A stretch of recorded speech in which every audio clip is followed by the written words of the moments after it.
بسم اللہ الرحمن الرحیم الحمد للہ رب العالمین وصلی اللہ علی سیدنا محمد وآلہ الطیبین الطاہرین المعصومین اللہم صلی علی محمد وآل محمد۔ بات ہو رہی تھی کہ پہلی فصل میں کہ عقیدہ، اسلامی عقیدہ کہاں کہاں انسان کی سوچ میں اثر کرتا ہے، سوچ میں تبدیلی لاتا ہے، مؤثر ہوتا ہے۔ تو 3 زاویوں سے بات ہو چکی ہے۔ چوتھا زاویہ جس سے انسان متاثر ہوتا ہے اپنی سوچ میں اسلامی عقیدے سے، وہ یہ ہے کہ کیا انسان کا اپنا نفس انسان کا دوست ہے یا دشمن بھی ہو سکتا ہے۔ انسان ہمیشہ یہ سوچتا تھا کہ اس سے بڑھ کر اس کا کوئی اور دوست نہیں ہو سکتا ہے۔ یہی سوچ پائی جاتی تھی کہ انسان اپنا دشمن نہیں ہو سکتا، بلکہ خود اس سے بڑھ کر اس کا کوئی دوست نہیں ہو سکتا۔ اور اس کی ایک واضح دلیل کہ ہر قسم کے فائدے کو حاصل کرنے کے لیے سب سے پہلے انسان اپنے لیے کوشش کرتا ہے۔ اسی طرح جہاں نقصان کا خطرہ ہو تو سب سے پہلے اپنے آپ کو بچانے کی کوشش کرتا ہے۔ تو اس سے معلوم ہوتا تھا کہ انسان کا نفس اس کا دوست ہے، کبھی بھی دشمن نہیں ہو سکتا۔ اسی سوچ کا یہ نتیجہ ہوتا کہ انسان اپنے نفس کی ہر خواہش کو پھر پورا کرنے کی کوشش کرتا، چاہے اس کے لیے اس کو کسی ظلم کا ارتکاب کرنا پڑتا، کسی کے حق کی حق تلفی کرنی پڑتی، اپنی خواہشات کو پورا کرتا۔ لیکن اسلامی عقائد نے انسان کی اس سوچ کو یکسر بدل دیا، کیونکہ انسانی نفس کی طبیعت کا جب تعارف کروایا، اس کی حقیقت کو کشف کیا، جب اسلام نے انسانی نفس کی امراض کی طرف جب نشاندہی کی، تو معلوم ہوا کہ انسان کا سب سے پہلا دشمن ہی اس کا نفس ہے۔ اور اس کی وجہ کہ یہی نفس انسان کو ایسے کاموں کی طرف راغب کرتا ہے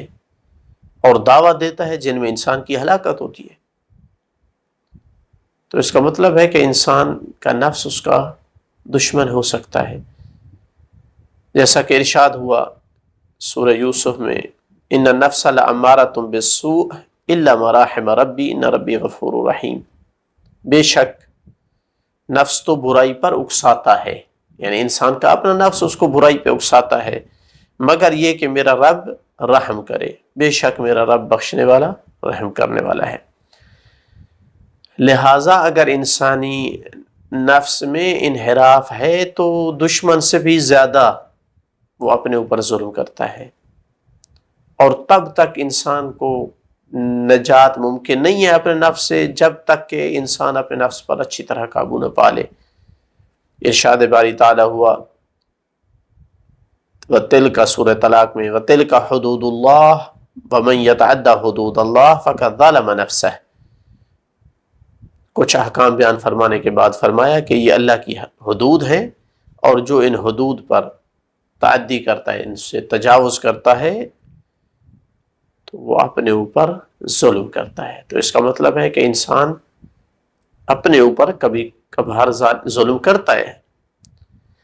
لہٰذا اسلام نے یہ سوچ دی کہ انسان پر ہمیشہ دوسرے ظالم نہیں ہوتے، ظلم کرنے والے، بسا اوقات خود اپنے اوپر انسان ظلم کرتا ہے، اور اس کی وجہ یہی ہوتی ہے کہ وہ انسان کا نفس مریض ہے، یعنی اس کو کے اندر نفسیاتی روحانی بیماری ہے، جس کی وجہ سے وہ اپنے اوپر ظلم کرتا ہے۔ جیسا کہ کچھ لوگوں کے بارے سورہ بقرہ میں فرمایا وَفِي قُلُوبِهِم مَرَضٌ فَزَادَهُمُ اللَّهُ مَرَضًا وَلَهُمْ عَذَابٌ أَلِيمٌ بِمَا كَانُوا يَكْذِبُونَ۔ ان کے دلوں میں مرض ہے، پس اللہ نے اس مرض کو اور بڑھایا، اور ان کے جھٹلانے کے سبب ان کے لیے دردناک عذاب ہے۔ تو معلوم ہوا کہ اسلامی عقائد کے مطابق انسان کا نفس اس پر ظلم کر سکتا ہے، اس سے دشمنی کر سکتا ہے، اس کو تباہ کر سکتا ہے، صرف وہ لوگ کامیاب ہو سکتے ہیں کہ جنہوں نے اپنے نفس کو ہر طرح کی بیماری سے پاک کیا، جیسا کہ قرآن مجید نے فرمایا وَمَن یوق شح نفسہ فأولئک هم المفلحون، اور جو لوگ اپنے نفس کے بخل سے بچ گئے، یعنی انہوں نے اپنے آپ کو بچا لیا، جو لوگ اپنے نفس کے بخل سے بچا لیے گئے پس وہی کامیاب ہیں۔ تو معلوم ہوا کہ کامیاب ہونے کے لیے اپنے نفس کو ایسی بیماریوں سے پاک کرنا ہوگا کہ جن کی وجہ سے نفس انسان کو برائی پر ابھارتا ہے۔ لہذا اسلام نے انسان کو اس بات پر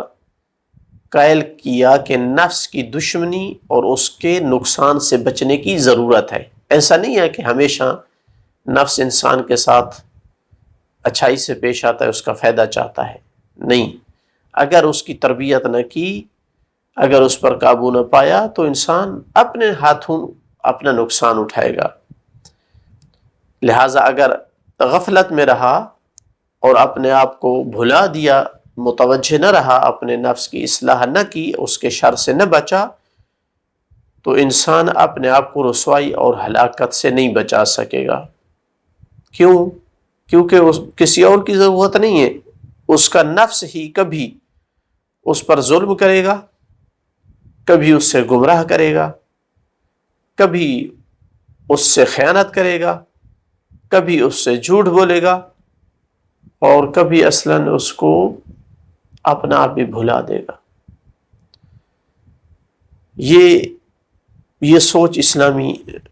سوچ ہے، اسلامی عقیدے نے یہ انسان کو یہ سوچ دی ہے۔ قرآن مجید کی متعدد آیات ہیں جنہوں نے اپنے تلاوت کرنے والے کو اس طرف متوجہ کیا۔ مثلا سورہ انعام میں فرمایا وَإِن يُهْلِكُونَ إِلَّا أَنفُسَهُمْ وَمَا يَشْعُرُونَ، اور وہ اپنے آپ ہی کو ہلاک کر رہے ہیں لیکن اس بات کو سمجھتے نہیں۔ یہ سورہ انعام کی 26 نمبر آیت ہے۔ سورہ انعام کی 123 نمبر آیت میں وَمَا يَمْكُرُونَ إِلَّا بِأَنفُسِهِمْ وَمَا يَشْعُرُونَ، اور وہ اپنے آپ ہی سے مکر و فریب کر رہے ہیں مگر سمجھتے نہیں ہیں۔ تو اس کا مطلب ہے کہ انسان کا نفس خود اپنے آپ سے مکر و فریب کرتا ہے، خود اپنے آپ سے کو ہلاک کرتا ہے۔ سورہ نساء میں فرمایا وَلَا تُجَادِلْ عَنِ الَّذِينَ يَخْتَانُونَ أَنفُسَهُمْ، اور ان کے بارے میں بحث نہ کرو جو اپنے نفسوں کے ساتھ خیانت کرتے ہیں۔ اس کا مطلب ہے کہ اپنے آپ سے خیانت بھی کرتا ہے۔ سورہ نساء میں فرمایا وَلَوْلَا فَضْلُ اللَّهِ عَلَيْكَ وَرَحْمَتُهُ لَهَمَّتْ طَائِفَةٌ مِّنْهُمْ أَن يُضِلُّوكَ وَمَا يُضِلُّونَ إِلَّا أَنفُسَهُمْ وَمَا يَضُرُّونَكَ مِنْ شَيْءٍ، اگر آپ پر اللہ کا فضل و کرم نہ ہوتا تو ان میں سے ایک گروہ تمہیں گمراہ کرنے کا عزم کرتا، اور وہ تو صرف خود کو گمراہ کر رہے ہیں اور تجھے تو کوئی نقصان نہیں پہنچا رہے۔ تو اس کا مطلب ہے کہ انسان کا نفس اس کو گمراہ بھی کرتا ہے۔ لہذا اسلامی عقیدے کے مطابق انسان اپنے آپ کو نقصان پہنچا سکتا ہے، اس حقیقت کا ادراک کرتے ہوئے، اور اسلامی نظریے کی تاثیر کے نتیجے میں ہم دیکھتے ہیں کہ انبیاء، صالحین ائمہ علیہم السلام ہمیشہ اللہ تعالیٰ سے مدد مانگتے تھے کہ وہ انہیں ان کے نفس کے شر سے محفوظ رکھے۔ عام لوگ صرف مانگتے ہیں کہ مجھے فلاں ظالم کے شر سے محفوظ رکھا جائے، لیکن انبیاء و صالحین ہمیشہ دوسرے ظالم کے شر سے پہلے اپنے نفس کے شر سے اللہ کی پناہ مانگتے تھے۔ ان الفاظ میں دعا فرماتے تھے رب لا تکلنی الی نفسی طرفۃ عین ابدا، اے میرے رب مجھے ایک لحظے کے لیے بھی اپنے نفس کے حوالے نہ کر، کیونکہ یہ مجھے ہلاک کر ڈالے گا۔ اور اسی طرح یہ کہتے تھے اللہم اعنی علی نفسی کما تعین اولیاءک علی انفسہم، اے اللہ جیسے تو اپنے اولیاء کی مدد کرتا ہے ان کے نفسوں کے خلاف، اسی طرح میرے نفس کے خلاف بھی میری مدد فرما۔ تو یہ دی ہے اسلامی سوچ۔ اسلامی نظریے نے انسان کی سوچ میں یہ تبدیلی لایا ہے کہ انسان دوسرے لوگوں کے، دوسری طاقتوں کے شر سے بچنے سے پہلے اپنے نفس کے شر سے بچنے کی اللہ سے دعا مانگے۔ یہی وجہ تھی کہ اسلام نے پہلے دن سے ایک مسلمان کے ذہن میں یہ سوچ ڈال دی کہ جیسے دوسرے مخالفین کے شر سے بچنے کے لیے ایک پلاننگ، ایک منصوبہ بندی کی جاتی ہے، اسی طرح ضرورت ہے کہ انسان اپنے نفس کے شر سے محفوظ رہنے کے لیے بھی باقاعدہ پلاننگ کرے۔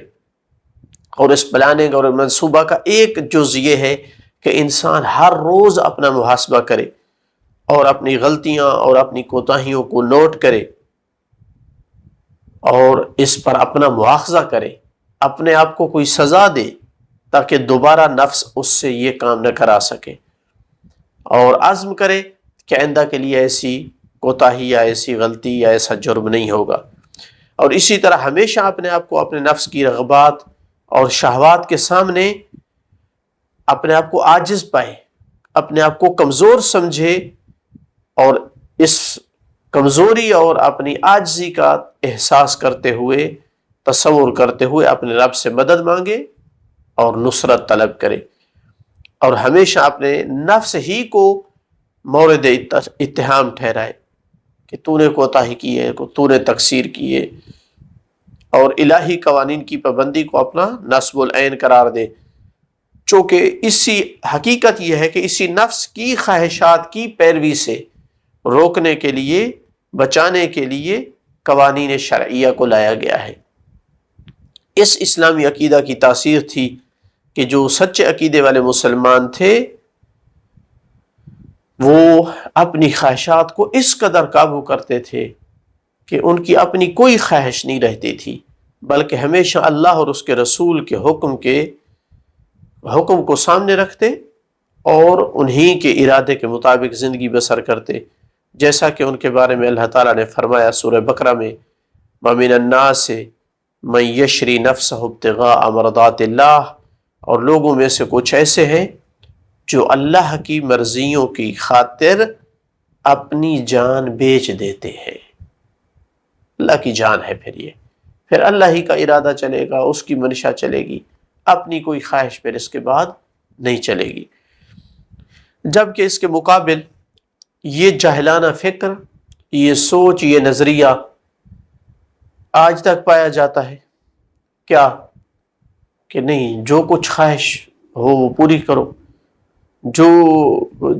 کسی چیز کی پرواہ نہ کرو، جو جی چاہے کرو، اپنی ہر خواہش کو پورا کرو۔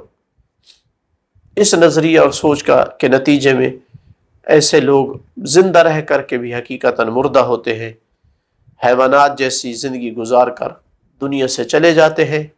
اور ان لوگوں سے بنتے ہیں خاسرۃ دنیا والآخرہ، دنیا اور آخرت کا خسارہ اٹھانے والوں میں سے قرار پاتے ہیں۔ تو یہ اہم ترین